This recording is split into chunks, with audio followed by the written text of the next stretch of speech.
Good evening, everybody. Welcome to Monday night's edition of Not Another Rangers podcast. And the threes are here tonight for the first time in a long time, actually. It feels like, I think the first time, Ricky, since we went to a game together. We thought people might have thought we dispatched through your body while we were there. You've never been seen since. Yeah, mate. It's it feels like ages, mate. But so start to 2026. As I said to you, everyone's ill with the flu. I was dying with the flu for a few weeks, mate. So back on form now, and glad to get back on the pod, mate. I'm no deed. You didn't kill us in Glasgow and Bury, mate. You're live. For those that would wonder where he is, he's here. He's back. No, all good, to be fair, Ricky's been trying to go a few times, and me and Scott have been either unable to do it, so he's been left hanging a couple of times over the last few weeks, and hence the reason we haven't been on as much. He's only back because we're winning. That's it. No, we've been winning for months, mate. We're back 90 style. So welcome to tonight's pod, everybody. I'm your host, Gary. So as I say, we have Ricky back with us tonight, and Scott, how are you? I'm all bad, Gary. I was at work today, but I spent half a day up at the Golden Jubilee for a few things. Alexander knows that well because he was there a couple of weeks ago, last week for a heart stent. I'm not as bad as that, but I've got a heart monitor on the night for 24 hours just to monitor my heart to see if I've got one or no. So we'll see how that goes. So it used to be a couple of weeks ago, this was a Rangers podcast. We generally start off now with people's health issues and just kind of work our way around there. And we start talking about football, really. It's got nothing in NHS 24 podcast, isn't it? No, that's it. I just tells your ailments. Was it that doctor this morning? Or Dr. Hillary? And that stuff. Just Dr. tell your Phil. ailments. Dr. Phil, that's a different one, is it not? So welcome to the pod. And Ricky, I said hello to you, but you're busy working or are you at home at the moment? No, I'm at work, mate. I'm back at work, which is good, just to get back to normality. It's a weird month, January, mate. I hate January. It feels like it's like an extended Monday, is it? So just happy to get back to work and get back to routine, get back on the fitness journey and enjoy the rest of January. Get over that flu, mate. So, yeah, no, all good.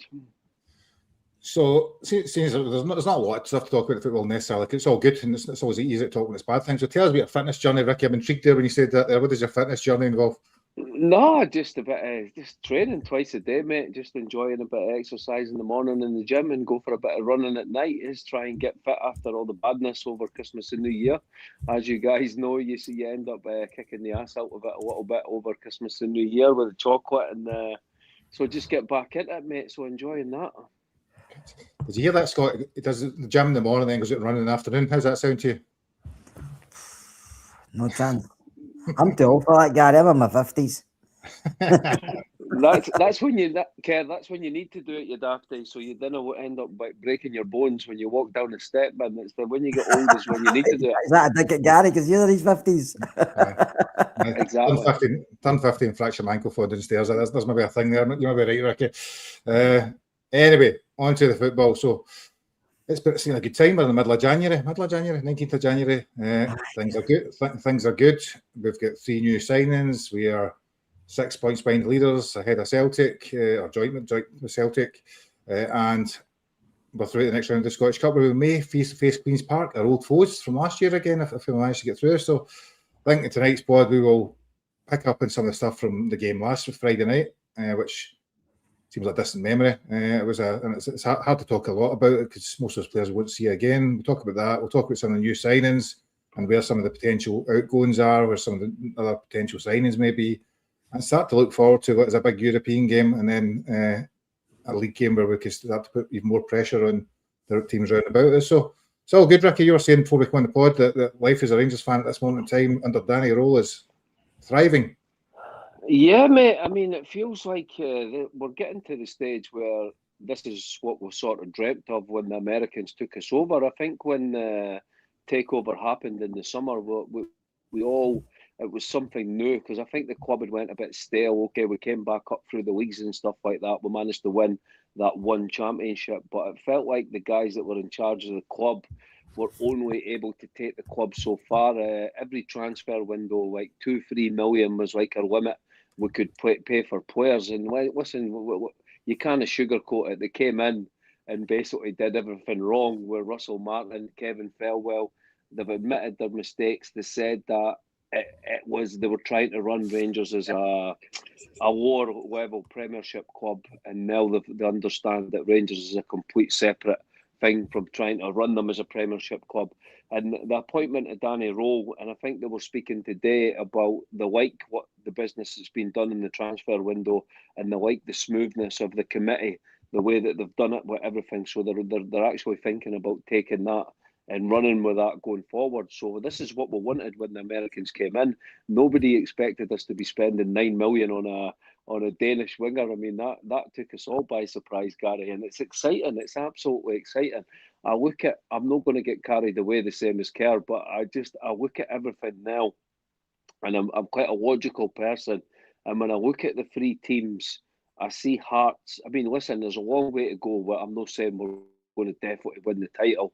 And to be honest, mate, even if we don't win the title, I think there's enough there to see that Rowe has accelerated this team. And I think if he was in from the start of the season, I think we'd be top of the league and would be ahead. So there's the excitement, even if we don't win the league, to take that into next season. But the way I'm looking at things now, I think that Rangers have done the best business so far in January. I still think Celtic's got the spending power to sign 3 or 4 big players before the window finishes, and their fans are demanding it. It might happen, it might not happen. But the way I'm looking at everything, I see that we've got a really, really good chance to win this league. I think we've got the best manager. I think we've got the best signings so far. We're the team on form if you just look at the form table. So for me, that's all exciting, Gary, and long may it continue, mate. But we need to keep doing the business game to game. I don't think we're a good enough team. We're not in the that might change over the next few weeks. We're not a good enough team to just roll up and hammer teams, and that's not been happening. You don't see that fluidity on the park, but that hopefully will change with Danny Rowe in the next month when we get these new signings in. And if that happens, and this team does start to find that fluidity, then for me, we've got a really, really good chance to win the league, mate.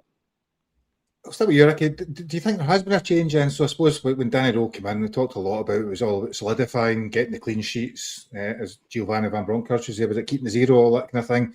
It was actually getting back to basics and stopping the other team getting easy chances. But over the last month or two, you've started to see a bit more fluidity. You've seen, arguably, even you start to see some of the strikers scoring, some other players contributing more, seeing some of the players raise their game.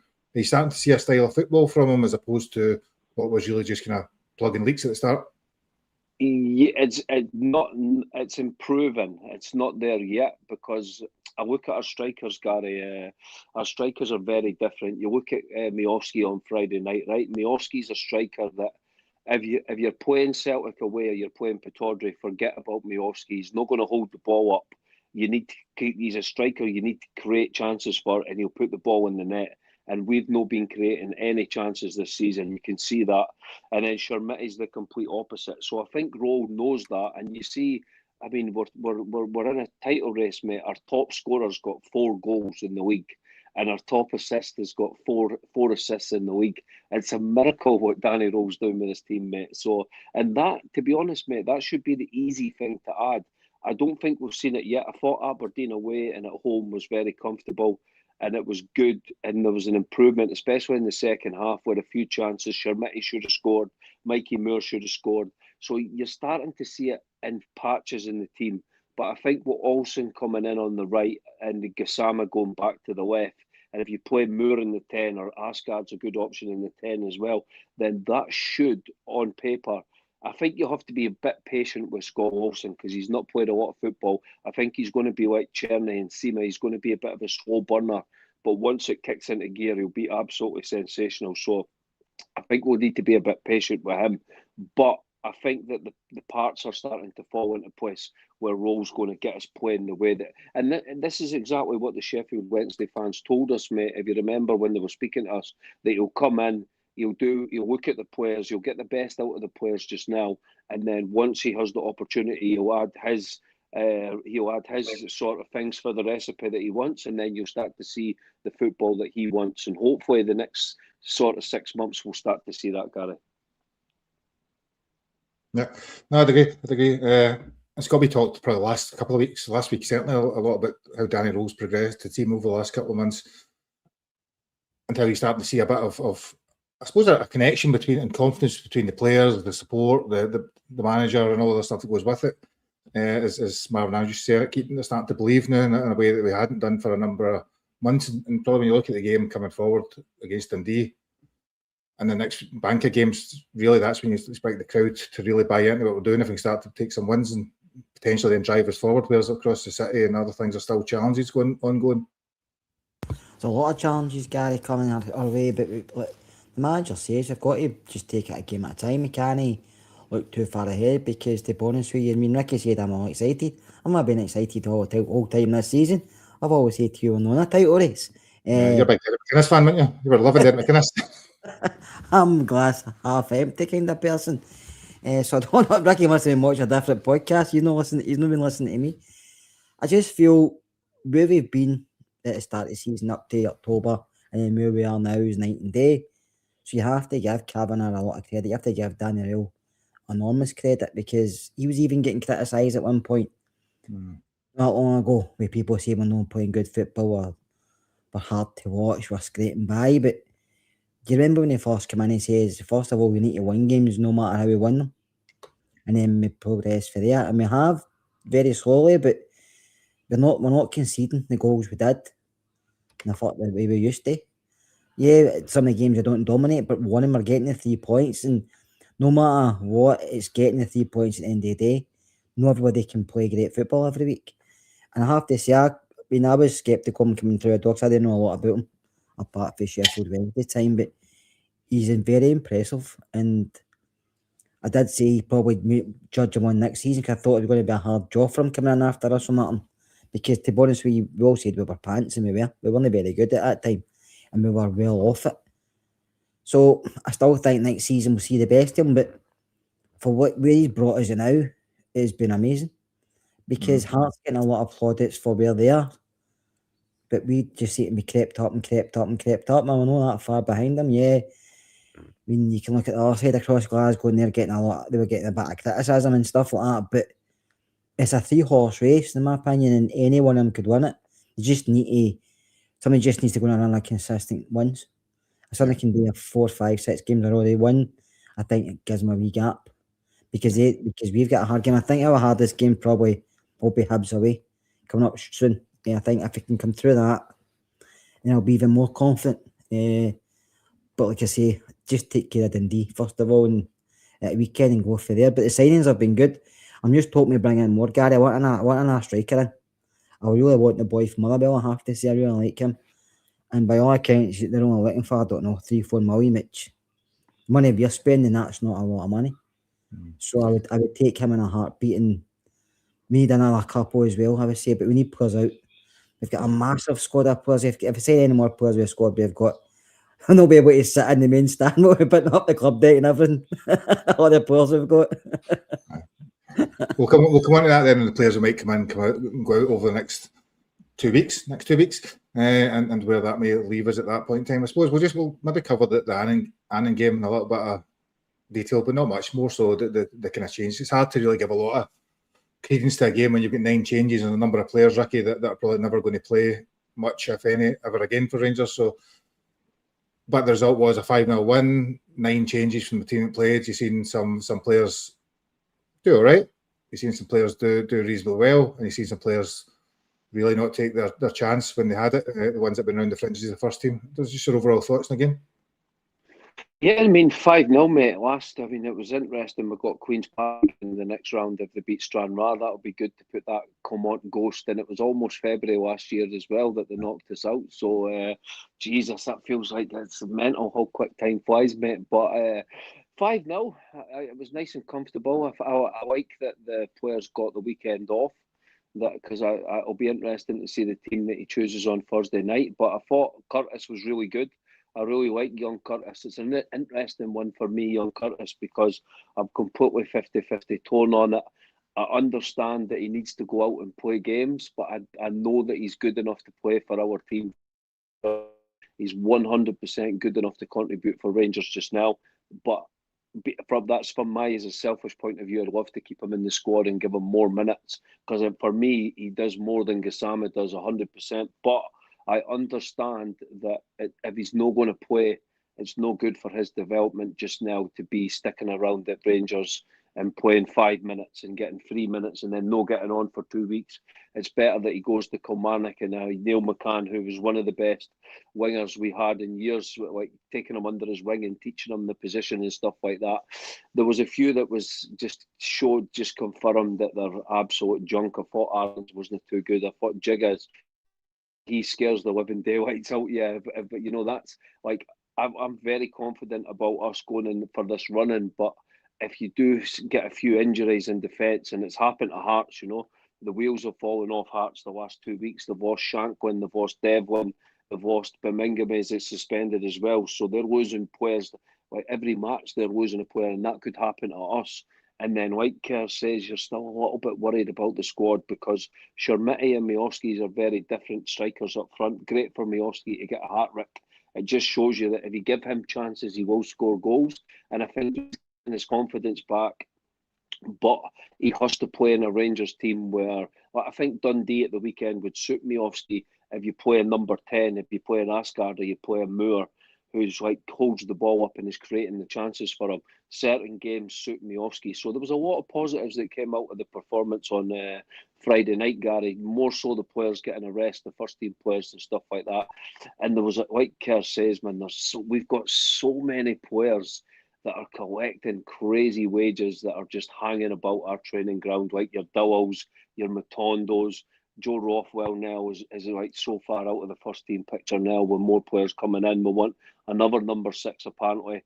So there's players that we need to move out. We need to get these guys moved out before that window closes going into February. There's 5 or 6 players in our squad that are on huge wages, draining the club. They've contributed absolutely nothing. Some of them that actually make you angry when you see them in the Rangers jersey because they've been here for 3 or 4 seasons. Like some Matondo, the money he's on, Gary, just absolutely milking the club to death. I'm happy that we've not got that many players like that now since the Americans have came in, and I hope that continues. But we need to move some of these guys on, mate. Yeah. So Scott, just before we pick up on the good points of the game then, so on I suppose the bad points in the kind of group chat we were talking about, to me, Enciala continues to look pretty poor. I thought Danilo was just ineffective, to be honest with you. And Max Aarons, again, for a guy playing against a first division, League One Scottish team, still getting beat far too easily and still very little attacking threat. They were the 3 to me. We can criticise Dowell and Matondo and guys. I actually thought they played quite well, and Rothwell. But the guys that didn't play well was Lucey in particular to me. I don't know about you. Yeah, Gary, I've never been a big fan of Enciala. I've always thought he was a better player when he wasn't playing. That's why people started rating him. When we were leaking goals, people were saying, oh, Enciala's sitting there not playing, he should be getting back in the side. But he offers what he offers, and it's not good enough for what we need. And I think it's better for him if he does move on. Aarons is a bomb screen. Aarons is a poor footballer all round. I don't understand how he played in the Premiership in Spain, because against Annan all night, he was struggling to go by anybody, and the boys were getting back to him, and boys were getting back to him, and he was just doing a simple pass by. I don't know what he's offered to us. I don't, and he's on a lot of money. Do you know what I mean? Giga, I know he will be kept, but he's going to be playing behind Suter and Fernandez most of the season, because they two seem to be forming a decent partnership, and Fernandez is a threat for getting goals, so he's always going to play before him. Do you know what I mean? I actually thought Kieran Dowell was really good the other night. I actually thought his movement, his passing, he was trying to create. He was always wanting to go forward. The ball he played through for Curtis for the goal. I actually thought he was really, really good. Kieran Dowell's problem is he's never had a decent run of games and been consistently good enough to show us what he's all about. He's in and out, and then when he plays, we've all made him a scapegoat because the way he plays, it's like he's not trying. But that's just the way he plays. But when you're getting beat, you pick up on that and say, that time he's not trying. Look at him but he's actually just the way he plays. He's very similar way he plays to Asgard. Both of them have got that kind of same style. Just you think they're not trying, but they are. But you can see he's technically good. Kieran Dowell, he's just unfortunate. I think he's not going to be here much longer. And Joe Rothwell's, there's a player there as well, but he's not suited to the Scottish League. In my opinion, I don't think his physicality's set up for him. I think he's better if he goes back to England, and Alan mentioned the boys Zebedee. I thought he was really good with one Zebedee Lawson. I thought he looked sharp. He was quick. He was trying to get forward, and I thought he looked really good. And I have to say, I know you're not Curtis's biggest fan, Gary, but I agree with Ricky. I think at the moment in time, he's offering more for me than Gassama. I think Gassama runs down channels he shouldn't be getting down, runs down blind alleyways, and runs into defenders. Curtis plays a lot of simple football. I mean, that cross for Mihovsky the other night, yeah, you can see it's against Annan, but he looked up to see where he was. Mihovsky peels off. A lot of people just fire that across or try and cut it back. But it was a clever chip, and I think Finley's got a lot of potential. Yeah, he's raw, but I would like him to stay, but it's for a selfish reason. So I hope he does go, if he goes and plays a lot of football and comes back, because I think he's got a big future at Rangers. I still do. Yeah. So Curtis is a strange one for me. I know I was criticised of you for not liking him particularly much. I think my challenge on him is that his physicality, and I think you look at a Danny Role team, or certainly the signings we brought in, the way he plays, he does seem to prefer physical players. I think he has. That's probably the reason, as Ricky's unsure what to do, I'd have him out on loan to help him build him up. He's that kind of physicality and game thing. Because I think his technical ability is there. I'm not convinced what position he might actually end up in, but his technical ability, he can finish, but I'm just not quite sure that he's a bit too lightweight for me, basically. Do you remember Peter Hooster? He was the most physical. And Hooster was a good player. He was a good player. He played in a time where football's a lot tougher as well, because he's slight and he's not the biggest boy, but that doesn't is he good enough? Yeah. That doesn't. I mean, Mikey Moore's one of the most physical, is he? Yeah, it's quite physical, Mikey Moore. I think he's quite physical specimen for his age. I don't think Curtis is ever. He's not a pacey player. I don't think he gets away from players with pace. So I think if you watch him. No, I'm not saying he's slow, but he's not like a Chris Burke. He's more like he's a clever player. He's a very clever player. He's a bit like Sean Maloney was for them. He's like that sort of player who gets involved in the game that way, and he's always going to create chances and be involved in goals. Like I think it's a big few months coming up for Gassama, Gary, because I think he gets away with murder. To be honest with you, I think that now we've got that on the right in Scott Wilson, who's going to be skillful. He's going to be like a glow up of Cherny. To be honest with you, Cherny with hair, we'll call him, right. And then you've got Gassama, who's going to be moved back to the left, but he doesn't do it. Like he'll score a world day every few weeks. He'll score an absolute world day in the top corner, and he does. To be fair to him, he does. He's good getting penalties because he's that Matonda thing when he comes in.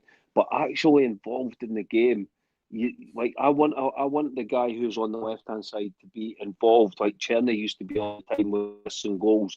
Every game in Scotland, you should be walking off the park and the fans should be going, he was brilliant today, he created a few chances. Even if the strikers don't score, if you create chances and you're involved, then that's what we need to see for Gassama. I mean, this experiment with him on the right, I don't think has worked at all. And I think it's good that we've got a few more players in, because I think Mikey Moore is a really good player, but I think you can tell with his age, you can't play Mikey Moore every minute of every game. He's a player that needs to come in and out, and you need to pick and choose, and that's when you're going to see the best of Mikey Moore. Some games start him, some games bring him from the bench. He's a brilliant weapon to have from the bench. And I tell you what, Big Asgard is, what about that free kick, boys? Wow. So I need to quickly answer my phone because somebody tried to get it, but I'm not going to. So you talk us through that goal, Asgard's then, Ricky. I'll give me 2 minutes. You go and talk through that Who's goal. calling you, man? My daughter wants me to open an email quickly. On you go, mate. On you go. Tell the audience about that goal. That people were comparing it to Tav Dundee United. Remember Tav's at Tannadice, and I actually, both of them were like as good a free kick as you'll see. But I think Asgard's is actually better than Tavernier's because it goes right in the top corner. Like there is no goalkeeper in the world saving that strike. It was absolutely phenomenal. But what do you think about Asgard? Do you think if you even the games that are coming up, are you starting Asgard now, or you think he's still got to play his way into the team? I think he's finally finding his feet, Ricky. I still think he's got to do a bit more in games. But I think there's more of it than we did at the start of the season. I don't know if it's because it was under Russell Martin or maybe he's getting used to the physical side of Scottish football. It's a lot quicker than what he was just doing. Some players take time to settle. I mean, he's not going to be the first or last player. It'll take 6 months or whatever to settle into a team. So He's But a goal threat. I Yeah, I Paul's think he point has is good. something. I've always liked him as a player, Mm. but when he's played in England, it's different. English football is different for up here. It's totally different. Yeah, it's maybe technically better down there, but up here it's more physical demanding. It's a bit more, it's quicker. Scottish football is quicker than English football, especially the Championship and the Premiership. So I think he's got something. He is technically very gifted. I'm glad you can see that. He is a big boy, and I think he's going to have to learn how to use his strength up here. I don't think he's ever really done that before, but I think he's going to have to learn how to use it. 'Cause if he uses it well up in Scotland, he'll get a lot more because he is a solid boy.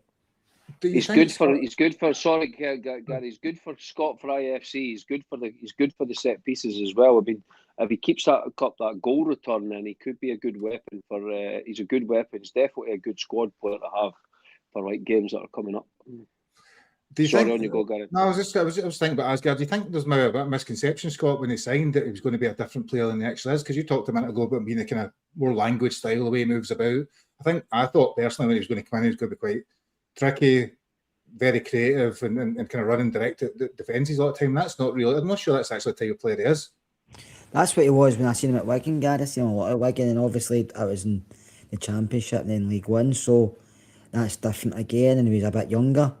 So I think it just depends, but I think you have seen a lot more benefit with his playing. I think the Aberdeen game at Dodge, I thought he was really good, and a few games he's been good. The one at Celtic Park, you have to he wasn't great, but he took an early booking and never really recovered, didn't he? No, he never recovered at all. So, but I do think he's still finding his feet, but he's scoring the goals, and that's what we're getting out of him now. We've no the midfielder that's scored a lot of goals over the past few seasons. I mean, that's like 4 and 5 or something. So if he can keep that up, and then we get a centre back that can score goals, and we're getting strikers that can put a ball in it. Doesn't matter where the goals come from. Obviously, we just want somebody to score. But if you've got a few different areas of getting goals from it, it's going to help you go forward. Instead of just maybe concentrating on the one person. Because for years we didn't really have it. We had Morelos for a while, and then he tailed off. We're always in it a lot of time. We were relying on Tavernier to pick up a kick or whatever. Now we've got different options, and I think that's going to help us.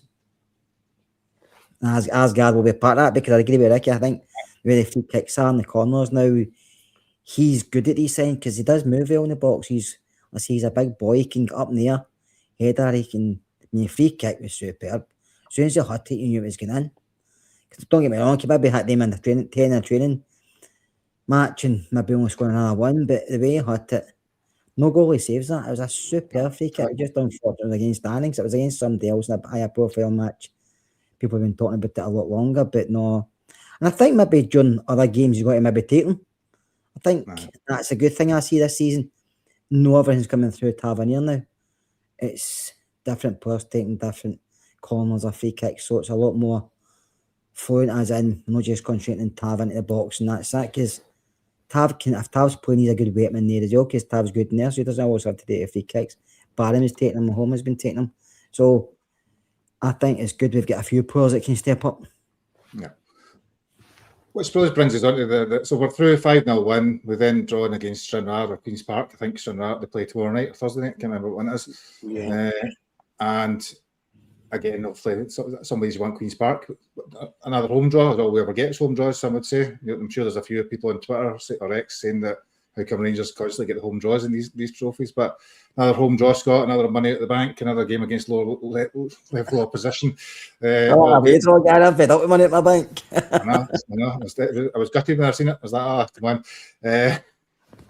But again, it takes that next round. But also, if you get through that round, as you should, and being blunt, that takes you into the quarterfinals, doesn't it? And it gets you heading towards a trophy. And the people top of the league kind of see that after getting put out both cups quite early this year in terms of them. So, for all the plaudits Hearts have been given, they've been put out both cups quite early as well. So it's to be in two competitions is still a positive at this stage for us.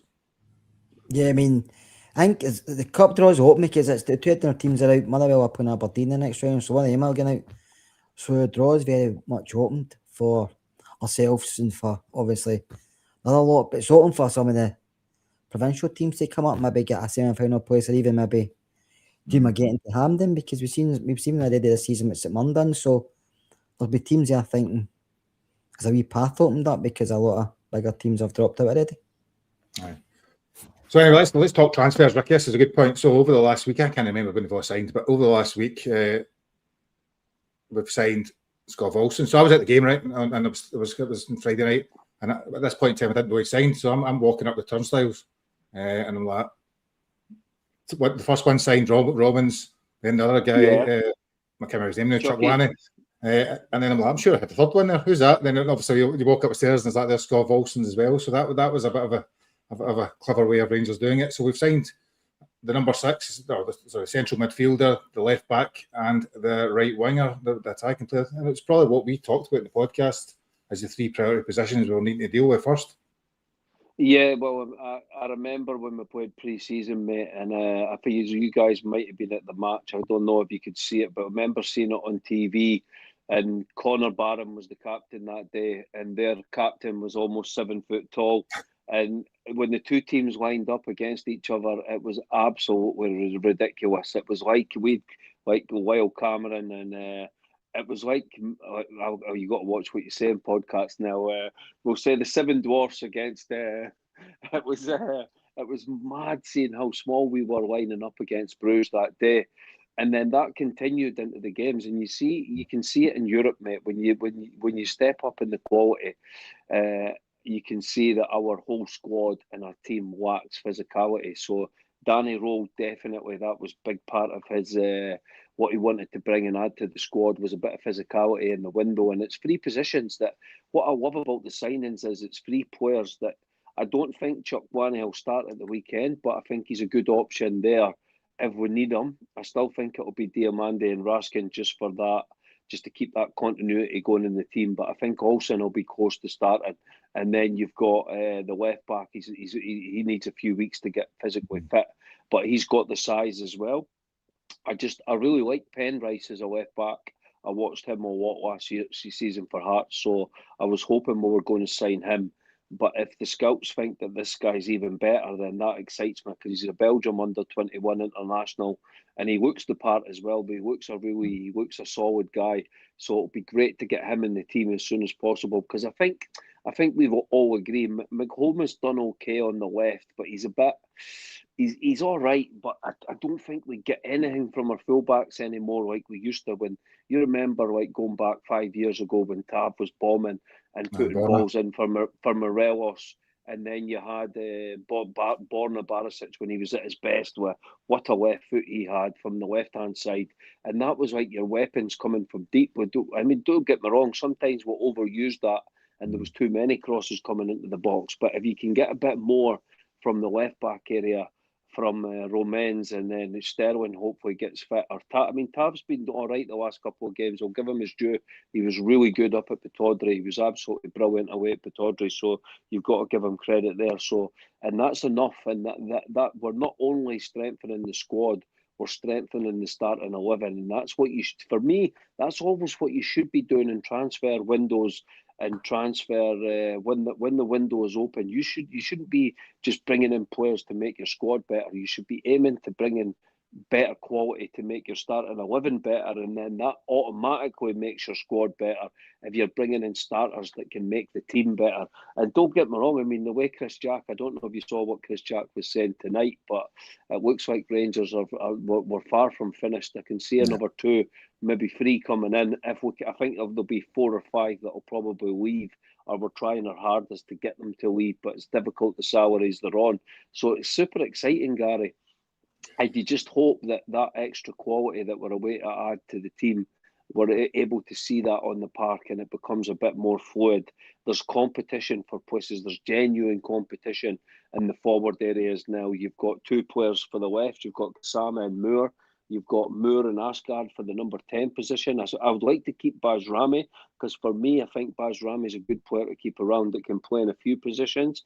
And then on the right-hand side, you've got Olsen, you've got Ant-Man.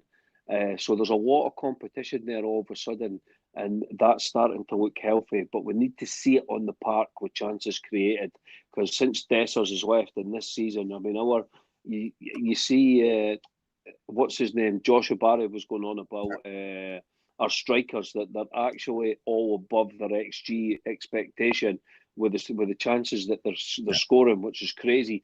but we're not creating any chances for them. So that needs to change. And if he can create chances for Miovski will score the goals. And if he create chances for Chermiti, the good news about our team as well, a lot of the players that were signed in the summer, Gary, sort of feel like new signings because they're just starting to settle into the club, and we're starting to see now, like we spoke about 10 minutes ago with Asgard, you're starting to see it now with Raskin's like a new player. He's coming into form. Fernandes. Yeah, Fernandes has been outstanding. I love Fernandes. Kerr was going on about he's a cult hero. I used to love Amoruso, and Fernandes is my new Amoruso. I'm like a wee boy, man. I would get his name on the shirt. Like, I absolutely love the big man. If anyone ever says anything bad about Fernandes on this pod, I'm going to send a hitman round to your house to kneecap you. So just be warned, right? The guy is phenomenal, man. Scoring goals, his defending is getting better. So, but these players, being serious, these players feel like new signings because for the first 6 months they were terrible, and I think that you have to appreciate how difficult it is when so many new players sign for Rangers and you're trying to settle them all in. I think the manager is very level-headed and he's a very calm, positive individual, and I think that's had a massive effect on the players that were struggling to settle. He's helping every one of them, and you can see that now. So it doesn't just feel like we've got 3 new signings.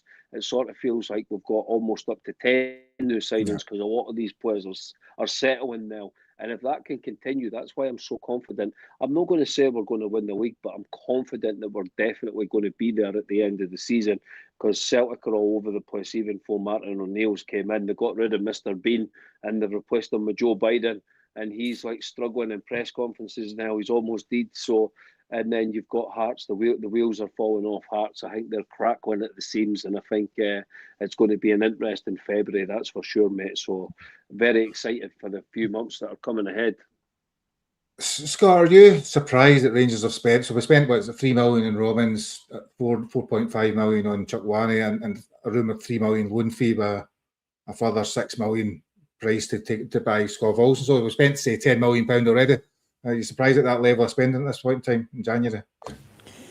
Slightly, Gary. I don't think we'd have spent that if we weren't back in the title race. I don't think we'd have spent that. I thought they'd probably just said see out the season and we'll rejig in the summer. But I think Danny Rayle's probably said, well, I've got us back in this. But to go any further, I need reinforcements, and that's why Kavanagh said, fair enough, you've done your part, I'm going to back you up here and get some players in to help you. And I think Danny Rayle couldn't get any more out of that squad of players if he tried, honestly, couldn't he? But he knew himself he needed better quality in certain areas, and he's asked for it and he's got it. And like he says, he had maybe 2 or 3 coming in. I'd be happy if that came in. I think we need more players. I think there's other areas which we do need to strengthen. You don't, one player's good enough, but you want 2 players in each position, don't you? Just in case one maybe is injured or suspended, you can bring somebody else in. The balance kind of stays the same. I mean, that's what we used to have that in years gone by, but it's been poor over the last few seasons. So, yeah, some of the boys that come in the summer, we were all criticising, but some have stepped up to the plate. Others are still struggling, who maybe need release to let go, whatever, as in the loan deals, or maybe try to send them back down to England because they will get clubs because they're still fancied as players. They're just not doing it up here. But I think Danny Rayle's, he can say like he can say to Kavanagh, I need help, and he's given it. And you have to say, since Kavanagh stepped in and bagged Russell Martin and the 2 clowns as well, he's probably realised the mistake he made, but he didn't wait too long before he changed it. And yeah, it's all in hindsight. We can say, oh, we wish this and wish that. We didn't bring in Danny Rayle in the summer. We brought in Russell Martin. So we just have to look at it for that. But Rayle's done superb, Gary, like I keep saying, with the players he had. Some of the players have improved, but I mean, you just have to watch a few pods back, or even like a few months ago. I, for one, never thought, you used to just stop money in Rangers at the time, so, and I was laughing, that's a waste of money.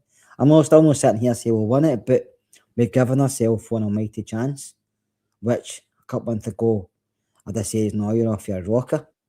Which is good to see. All we want is to see our team challenging, seeing our team competing.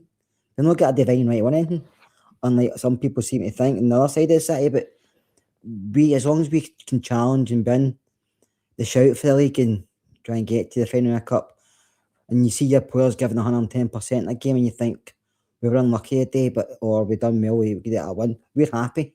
It's when you feel your players aren't trying or the managers no trying, that's when we get frustrated. Scott Volson has been the one that's grabbed all the attention, right? So Scott Volson has obviously 40 caps for Denmark. He's £12 million at Wolfsburg. Was outstanding at Club Brugge, and he's also played for Bologna and Northland, who every Rangers player's apparently now got to play for at some point in time. He seems, I don't know a lot about him, he does seem to be the kind of Cherny replacement, same type of player, likes to cut inside, good dribbling ability. He's potentially a little bit quicker and stronger, maybe bigger, more physical. It might be more adept league. Do you think he couldn't be the difference maker for us? Yes. Sorry, I'll just say that briefly. I think it could be, but I think, like you said yourself, and I think you mentioned that we need to give the boy time. Yes. You can't expect to come in and hit the ground running, because we see McChillan done after a few games. He came in and took time to settle. But I think the thing I watched interviews with Olsen, he seems like he's full of confidence. Yes. Seems like he didn't enjoy himself at Wolfsburg. That doesn't make him a bad player. All players go to different clubs and don't enjoy or don't settle or can't get into the rhythm of the team or don't like the manager, vice versa, and then they go somewhere else and you think, well, that'll boy some player. So you just hope he comes in, gives us some goals, some assists, and we take it from there. But on paper, it's a fantastic signing. Yeah, I think Gary. Yeah, I think he was born to play for Rangers. I think he's been speaking to Waldrop for the last 5 years about. No, he has though. Like being serious, he has. Like the opportunity has arisen because there was rumours that it was going to be happening in the past. And listen, I've worked in Denmark. I worked in Denmark for about 5 years, so I know what they think of Brian Waldrop. Brian Waldrop and Michael Waldrop are like football and gods in Denmark. So. If Olsen is speaking to a guy like that and he's telling him, look, my best time ever was when I played for this club. Like, it is better than anything I ever had in mind. Forget about Italy, forget about France, forget about, like, this club is sensational. It will be the best thing for you. And he seems like a really level-headed kid as well. And he's got all the skill in the world. I do think that we need to be patient with him. I don't think you're going to see him. He might not even start against Dundee. Rowe might go for a bit of continuity because we've been winning the team that played at Pittodrie. But I hope we do see him against Dundee because I think he is that difference maker, and it's better just to get him right into the team because if he's fit enough, then start him for sure. But it is going to be a slow burner. It's going to take him a few weeks. He's not going to suddenly, and he's not going to be Brian Waldrop, by the way. Don't think we've signed Brian. He's a totally different player. Yes, big, but he's as tall as Waldrop was, wasn't he? He's played that. Yeah, but listen, Waldrop was a one-off. The guy was an absolute freak, and football was a different time back then. It's a different sport than when Waldrop and Gaza played for Rangers. I mean, we'd all love. I was blessed to watch Rangers at that time with my season ticket and stuff. We'd all love Olsen to be Brian Waldrop. You've got Kerr there who's seen Davy Cooper and Jim Baxter. He's that old, but Kai Johansson, was it that little game before that? Was it Kai Johansson? Yeah, Kai Johansson, but we'll see. I'll go back as far as Davy Cooper. Come on, I see Robert Pritz as well. Remember Robert Pritz? I see him. No, it's exciting. It's the first. To be honest, so it's the first that people were asking on another pod I saw who was the last player that you were genuinely like proper excited about. That it's like you go with your daughter and stuff like that. The younger generation. This Ramsey was Aaron Ramsey. Was it Aaron Ramsey? I know, but he was. It was more because of the money that he was getting paid. Like he was on stupid money. So like it was what a damp squib he was when he actually played and he was injured and stuff like that. You know. So we hope that Olsen's not going to be the same as that. And I think you can tell by the fear from the other team supporters. They've been writing Rangers off and treating Rangers as a bit of a joke in this title race. But now with the signings and all that, even there's a few people starting to go, well, they're the team with the forum. They're the team that's did the best business in January. Is Tony Bloom going to roll the dice? And because I think they thought that Hearts would be a bit more active with the players that they were bringing in, but they forget Hearts are a club that Hearts don't have the millions that we've got to go and sign the players that we're signing. So hopefully it is, Gary. Hopefully it is the game changer. I think fair play. Well, you've got to give praise to Kavanagh you've got to give praise to Maraf, you've got to give praise to all these guys, because they didn't need to roll the dice the way that they've done in January. They obviously look at this Champions League money, and it's a big risk, it's a massive risk bringing these guys are on huge wages. The squad is bloated as it is with players on big wages and stuff like that. But Rowe, I think you've got a really good relationship between Kavanagh and Rowe. I think Kavanagh really likes Danny Rowe. He's a billionaire. He sees sort of people in business that he gets working for him, and he feels that connection with them. And I think he feels that with Danny Rowe. So I think he's treating him like a bit like his son. That anything he wants, that he asks him, he knows that this guy is taking his club places, and he has to help him with whatever he needs. And I think he's doing that. The old traffic light system is wee-ha! It's working brilliant, mate. So keep it going, and keep it going with another 2 or 3 in, and then most. But a lot can change in the next 10 days, like just to calm everything down a wee bit. I think they are going to do business. They're going to bring in a few strikers and stuff like that. So I think the time to judge who's had the best window. Just now, we've had the best window, but it's still got 10, 11 days to go. And it'll be interesting once, I think it shuts on the 2nd of February for some reason. So it'll be interesting to see when we get to the 2nd of February, the players that we've moved out, which is not really a massive deal. That's more a financial thing, but for us, and it'll be interesting to see how many players we've brought in. Because I would be happy with the 3 that we've got just now. We're almost greedy. We want 4, 5, 6 new toys, new things, new shiny things. But the business we've done so far has been excellent, Gary. So let's see. Yeah, I think, just to finish on Scott Wilson, I think one of the things that was really good, listening to his interview when he first came in, for a guy that's on loan to make it quite clear that he wants to stay at the end of the season was quite positive to see. He's not there and giving you all the kind of wishy-washy stuff around, I'll do a job and all that sort of stuff. The fact he made it quite clear and abundantly clear that he wants to stay at Rangers. You get the impression from what I've seen of him and listened to, he wants to be the big man in the team. He's kind of wants to be that one that's important, whereas maybe he get lost a little bit in Wolfsburg, whereas can sometimes be the case for players. It was the same. Just one more point, Gary. It's a World Cup year as well, so Denmark's in the playoffs. I think people forget that. You can see it with Souttar. Souttar's been on the old Ozempic, smashing it into him, as skinny as anything, playing like bloody Cannavaro since he's came back into the team. So this World Cup does have a big effect on these guys because they all want to be at the World Cup. So it's a benefit for Rangers as well. So these players, I think, and 2 of them are title winners as well. Like Scott Wilson knows how to win championships. Like Chucky knows how to win championships with Strumgrass. So I think that's important as well. You're bringing in winners. You're bringing in physicality. We were all getting carried away. Well, you need to sign the Scottish League. We need Gogic. We need this player. We need that player. Thank God the Americans don't listen to us, and they've went way above with the quality they're bringing in. We're not going to see Gogic and Cammy Devlin and all these players that would get carried away. But that's what being a football fan's about, mate. We're no scouts. We're no hingies. We're guys that come on a podcast and give our opinion. But well done to Rangers for taking that level of quality up, and long may it continue in this window, mate. And before I come to Scott, I'll give you, William. I'm happy with the 3 we've got. Anything else is a bonus. I do expect 1 or 2 more, but I think where we're at, the squad, we're looking stronger now. So, Scott, we will talk about incomings more over the next week or 2, as these things start to happen. Outgoings, we saw the departure on loan of Lyle Cameron, and also, in case you missed it, Oscar Cortez went from one loan team to another loan team, and after paying £4.5 million in the summer. Firstly, on Lyle Cameron, I suppose my impression is he's probably not a Danny Rowe player. He's maybe, again, that physicality is lacking. He maybe doesn't have that. He might be technically good, but he's maybe not going to fit. In terms of him going, and also other ones you think you'd expect to see. And a quick question, Dowell and Matondo have got 6 months left. Is there any real gain to get rid of them there as well, keep them for the rest of the season? Depends, Gary. It depends if I'm just going to sit and off or anything. If it was me, I'd pay them off and get them out the door.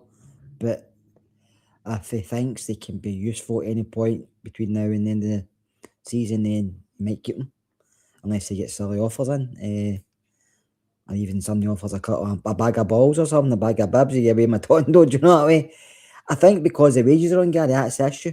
Right. They're on good wages, especially Matondo by all accounts. So, and you can't keep players like that just because they're burning a hole in your pocket, no matter how rich you are. It doesn't make sense to keep somebody there if they're not going to be playing. So you try and even give them out on loan. I mean, I know a few teams looked at him by all accounts. I keep saying Cardiff, but Cardiff supposed to have been real interested, but because of his wages, they might not be able to afford what he's getting. And then expecting maybe Rangers to play the rest, and Rangers like, you take him and you don't. I don't know what goes on behind the scenes, but as for Lyle Cameron, I really like Lyle Cameron as a footballer. I think he's just because he's Scottish as well. I like having something like that on the side. But I do agree with you. I don't know if he's a Danny Rule player, and it's none against Lyle Cameron. It's just every manager's got their own preference of the players they want. Do you know that way? And I think he's probably thinking, I've got Raskin, I've got a couple Barron. I don't really want another small player. That's why he's waiting and signed the bigger lad. Do you know what I mean? So I don't know. He could come back after this loan spell and play his winter his plans, because he's not seen a lot of him playing. Because he does say himself since Rules came in, he's been injured, and then he's really been playing, and he was out and then injured again, and then as he got on loan. But I only seen the highlights of Aberdeen game, but by all accounts, you look good. I don't know why we're sending players there, because it's not against the club itself. It's Peter leaving and stuff like that. I don't mind Peter leaving, but it's our fans. They fans don't deserve any Rangers players. I'm sorry, but they don't. If we could said them somewhere else, they think it's a rivalry and it's all in their own head. And then they're saying no for them loans, but they're signing numerous of players for Celtic and no bothered. But they get a boy for Rangers, and it's like, oh, we don't want him here, we don't want him here. And then he gets man of the match and they clap him off the park. It's like that. Do you actually see yourself? And I mean, there's only about 12 of them going to games because Patoja's getting emptied every week. So good luck to him. I hope he does really well. David Edgar saying I hope he scores every week and the Aberdeen get beat. I'd be happy with that. Do you know what I mean? I'd be happy with that. But good luck to him. But I do think there's a couple others have to leave just because they've got too many players. Mm-hmm. And you want your own group of players, and you don't want guys here who's no, and it's no fair on the guys that say no getting involved.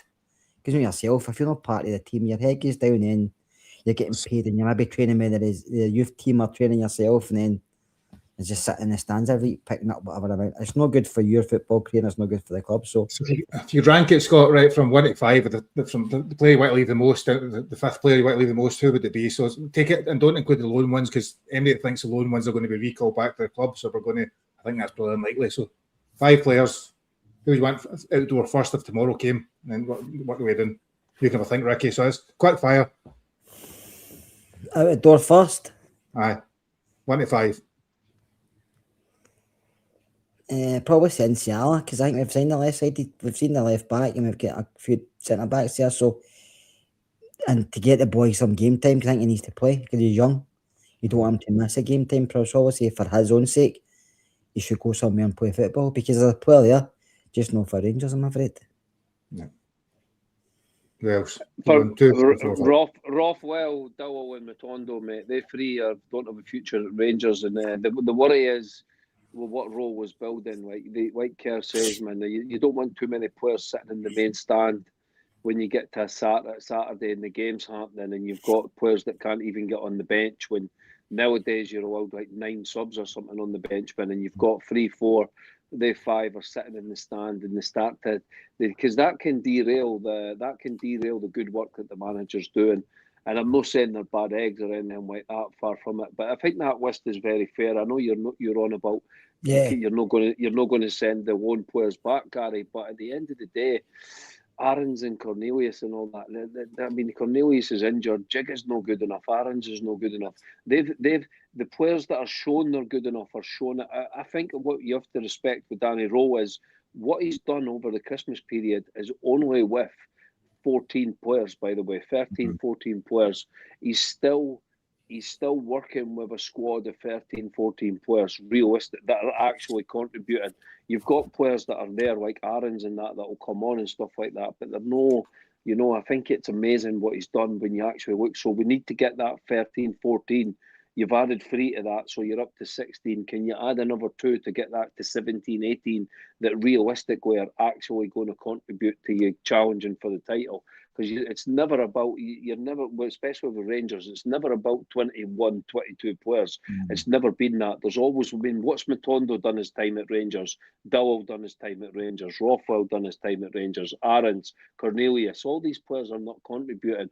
Like in the past, we had 10 players that, like, I remember when we did this pod last season and we had 10 players injured and we were like, what is going on, guys? And now all these players came in and none of them get injured, but they weren't contributing. But now players are starting to contribute. So that's the list that I'd be looking to move on. And there's other players that are available as well, like Danilo, Bajrami. I mean, these guys are on mega money as well. I like Bajrami. I think he's got something to offer the squad. But as if you get an offer for him, like if you can get 3 million for him, 2 million for him, that someone's willing to pay because he's an international player with a big reputation, you snap their hand off for that, because realistically, when you move into 2026-27 season, what players are going to be involved in the squad? So you have to always be looking to move some players on. And I think every player's still for sale, Gary. You know, if someone comes in for Raskin, you wouldn't be, if someone comes in with 20 million for Raskin, a Spurs, which is nothing, a team like that from England, don't be surprised if Rangers start looking at it. Yeah, but still should always look at Gisama, but if you get an offer for Gisama, you can Yeah, everything before. But I would say I like Danilo to go, because I think he needs to play as well at his age, and I think his game time is getting less and less and less under Daniel, because Daniel has probably seen enough, like yourselves, and just says he can finish at times, but he's just not good enough for what we're looking for. And if we could get rid of him in this window and bring the boy in, one what's it called again from Annabelle? Mauritius. We need to keep Danilo's dad, though. We need to keep his dad. I would bring the boy in from Annabelle, and I would get Danilo on, but a few others, because Danilo has to think short term for this and for the now at the end of the season, but also long term, because he has to start planning for next season already, even though this season's not finished. No, I would agree with all those players. I think when I'm talking about loan players, I don't think any of them have really done very much. But the problem is, I don't think their clubs will take them back. That's my issue, less than anything else. I think there'll be too many. Loan, Gary, if you get sometimes, unless the club cuts it short. So I mean, I don't think they'll be able to go back. The players don't want, the clubs won't take them back. If you cut it short, you get a penalty and stuff, don't you? They might say, well, you've cut that short, there's a penalty to pay and stuff. Whereas if they cut it short, it's fine. So I don't know what the deals are, but Aaron's I would cut short before this podcast finished, because I think he's awful. The good news, guys, is like when you get to the end of the season, I mean, the only loan player you're going to be devastated that he's going back, which was always going to be the case, is young Mikey Moore. I mean, the rest of them I wouldn't be looking to keep. I think Fernandez has been a revelation. He's been better than Maldini, and Hingy put the giver, so you keep him, but he's no loan. But then that makes it easier to send Cornelius back, and he makes it easier to send Jigga back. So you're starting next season with Suter or signing a new deal. You've got Fernandez, and that's a decent partnership that's starting to form. And then you bring in another 2 centre backs for Thingy with them. You can go to the loan market again and maybe get a better option for next season, and maybe sign one. And that's where your investment goes in the summer. You say, right, let's get a Connor Goldson, a young Connor Goldson, back in the day that were brought in for Brighton. That's the way you should be evolving your squad, because we did use the loan market. The whole point of using the loan market was we had to sign that many players. We couldn't afford to sign them all. But now when we get to the summer, especially if we manage to win the league and we get in the Champions League, then you can really attack your squad. And you can. This is what I love about Danny Rowe, Gary, is I think the potential is there for Rangers to really put the foot on the pedal this time.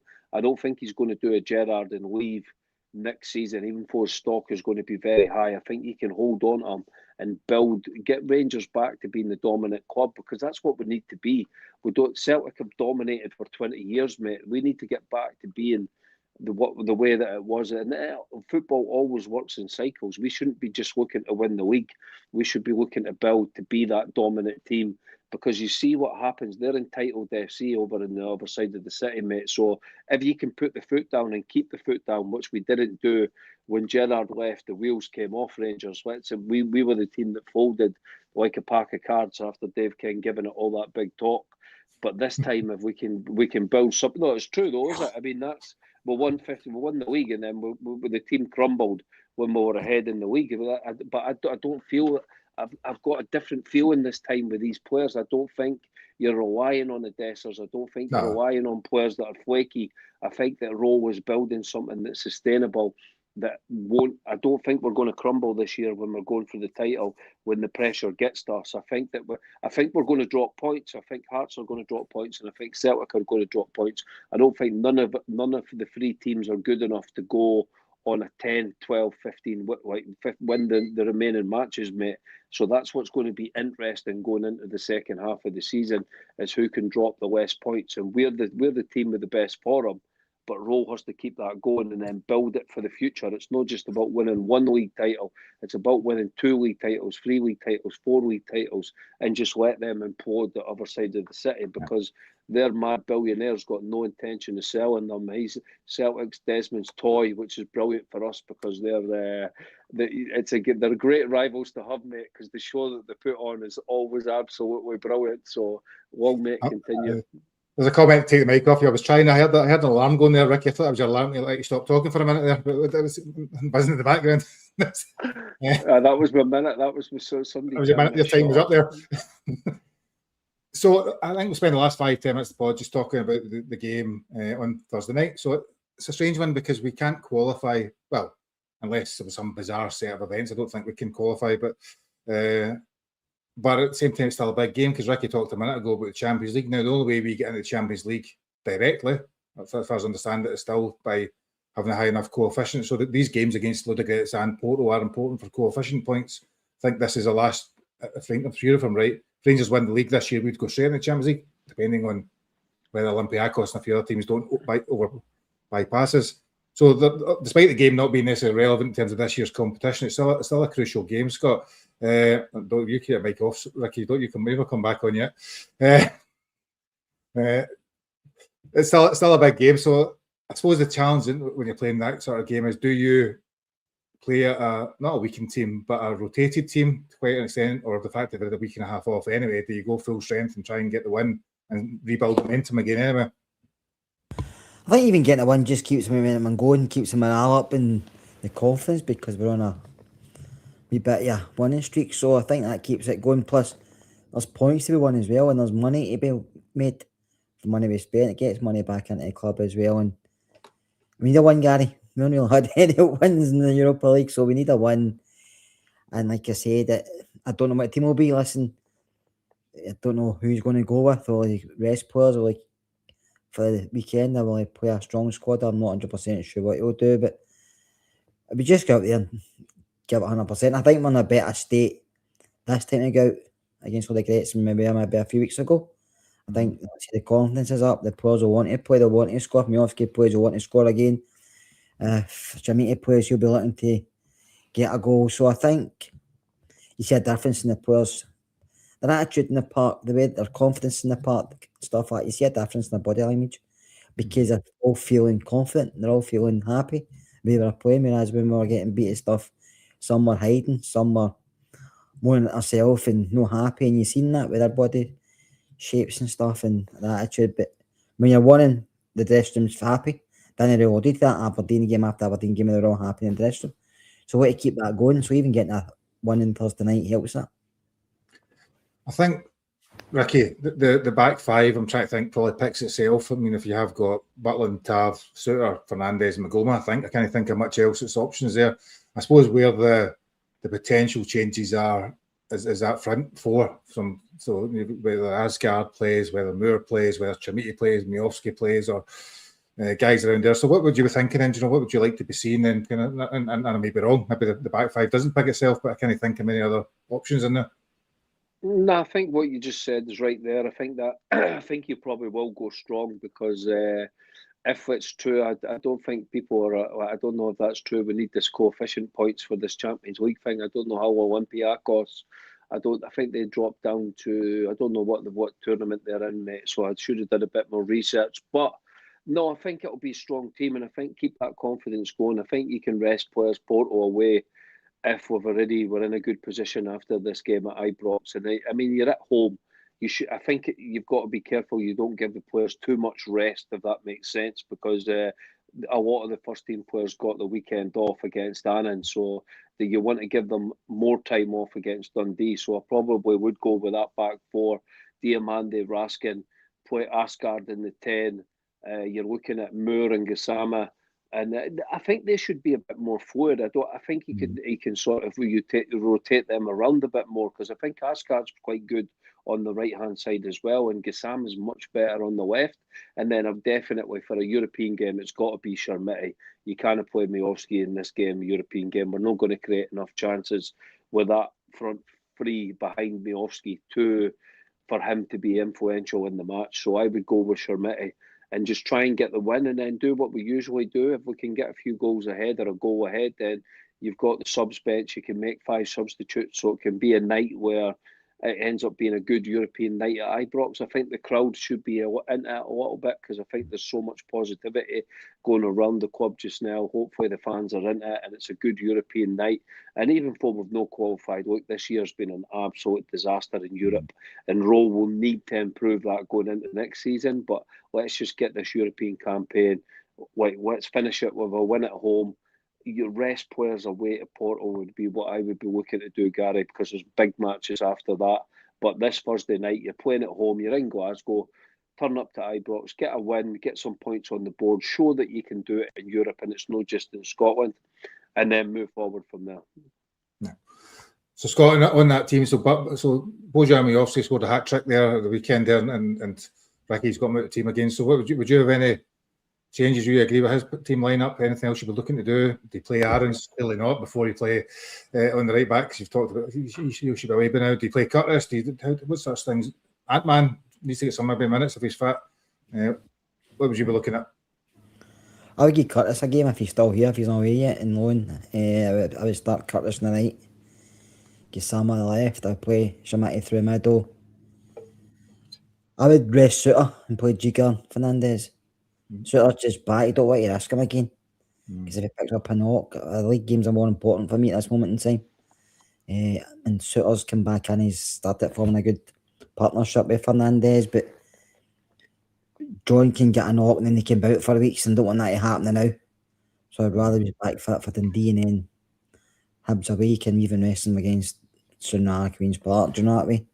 So, and then middle of the park, just Diamande and Raskin, to be fair. There's not really a lot of choice at this moment in time. Or maybe even you could play Asgard in there or Mikey Moore. There's a few middle to front, there's maybe the 3 to front, there's a few options, but I would play Curtis. I would start Quinley.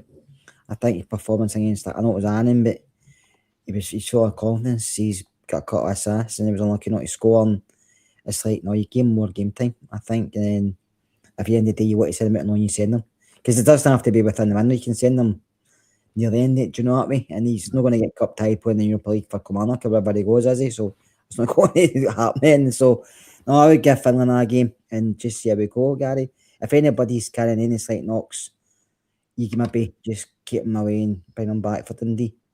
Yeah. But if everybody's healthy, then you go with a slightly strong lineup. But I was just John shot in the back of my mind. I know he gets, just because in the past he's been injured. It's history. His history, aye. So I'd rather keep him for domestically when we really need him. I'd rather he played domestically in Jigger, put it that way. No, fair point. So, score prediction then as we finish the pod, Ricky. Do you know what Ludogorets? I don't know what about them. Don't even know where Ludogorets actually is. Tell you, because I can tell the audience that, and what your score prediction may be for the game. 2-0 Ludogorets. I've no idea, mate. I'm tired, mate. It's 1 o'clock in the morning here, so give the knowledge to the audience. The audience can tell us where Ludogorets is. 2-0. I'll go 2-0 Rangers. Shermiti first goal scorer. Keep the positivity going, mate. Another clean sheet as well for the big hero at the back, Fernandez. What a god. Scott. I'm going 3-0. 3-0. You're going 3-0. Aye, and I think Fernandez will score. I'm putting this boy on every game from now on. I think he should have scored against Aberdeen. I still say that was a goal. He should have scored a goal. He shat his pants and claimed for a foul. It was never a foul. So, no, big man up there. Scoring again. He knows. I was listening. I don't know if I read thing that Barry Fry was said. Barry Fry, yeah. And he was saying that they had a few offers for him. A couple of Italian clubs coming for him. He didn't want to go to Italy. No. And he seen Rangers were interested. He fancied Rangers, and it was him that one pointed to Rangers, and he says, "I would rather go there because if I do well there, then I'll have more choice to go." And he said, "I fancy going there because they're a big, massive club and they play in Europe and stuff." And Barry Fry said that, listen, we've all criticised when they come in, even the Peterborough fans did, but Barry Fry said they didn't put him a lot because that many teams interested, didn't want him to get injured. But they said that that's why they put so much a sell-on fee plus bonuses. Do you know they get money when he scores a amount of goals? I've seen that. I know, and he stopped scoring. Because it was always scoring for them as well, even when he was playing academy stuff. He said that's much a threat he is. So I think he's always a threat. He's getting better. He's defensively, he's improving. You can see that confidence-wise, his passing is coming a wee bit better as well. But for set pieces, he's a joy because teams will pick up on him. And panic care. Even if I'm marking him, it gives others like Asgar shows free to move about with other because everybody says, I'm not marking him, he's 6'4". Who's going to do a double marking big? They're trying to push him off, they're trying to. So I think it's a great player to have in the squad because even if he doesn't get it, Gary's putting all your thing. Well, egg in the basket, try to mark this big lad, and then other players can nip in as they've seen. So I'm going to put him out the score anyway. He's a strong asset, so I'm going to finish the pod now because Ricky looks as a bit going to sleep any minute when he says it's 1:15. No, one more thing. What about Willie Collum bending for Celtic again in that VAR show, man? I mean, is he no embarrassed when he's standing in front of the whole world on Sky Sports with that Celtic sending off, saying it was a yellow card, it was a fair. The guy, he caught him on the top of the foot when the guy dives through the air and catches him in the shin. And he's on TV going bending water. Like he's making you go. He's actually making you look at the TV and think, right, am I seeing things here? Like, what is going on here? It is absolutely mental what we get away with in Scotland. Like, it's madness, man. Oh, the Harsper gets sent off for something similar at the weekend. No, but Inglewood was a bad. I mean, that was a bad tackle. That was right on that was a shocker tackle. The thing is, you know what? And it's interpretation. It's people giving their view and giving their opinion on it. At a height, and he hits him high in the leg. The Celtic one. When he hits him on the ground. I think that's the bit that gets him away with it. But I don't mean it's interpretation. You know, we could run these one same way with the goal again that Fernandes scored. You know, when they done it last season, I think when Butland against Motherwell. Because the referee gave the foul, that's why he stuck with the decision and said it. I think Willie Collum at the time said if he hadn't given the foul, they'd have gave the goal. He'd have quite happy that VAR would have intervened, but VAR intervened in the opposite way around. So it's just how they actually see anything. I just think no matter what we say, the referees are corrupt, in my opinion. I just think they're nobody good. That's a great way to end the pod, that, is it? I know. And, you know, I'm always a bit more or less biased on that. You watch the English games, you watch the Man U game at the weekend, watch the Man U game, you're a big fan of Man U, Scott, so he should have stayed off. I was happy, Gary. Might have turned up for a change. Diego Dallo should have stayed in the park. No. No, exactly. I don't think it was that bad. I don't think it was any fault in it. Oh, Jesus, man. Await your bed, Willie. Right, anyway, that's us over. That's us done for the night. So we should be back to normal now. We're back in festive period's done. All the kind of hopefully all the other stuff that's been happening about is finished now. And we can be back to normal. Back Monday, Friday again for the next period. So hopefully you've enjoyed tonight's show. Hopefully we get a win on Thursday against Ludogorets, and we will be back on Friday, keeping this positivity going, potentially with some incomings and outgoings. We will see where we're at. So thank you everyone for watching. Thank you for listening. Please like, share, and subscribe, and we will see you soon. Take care now. Bye.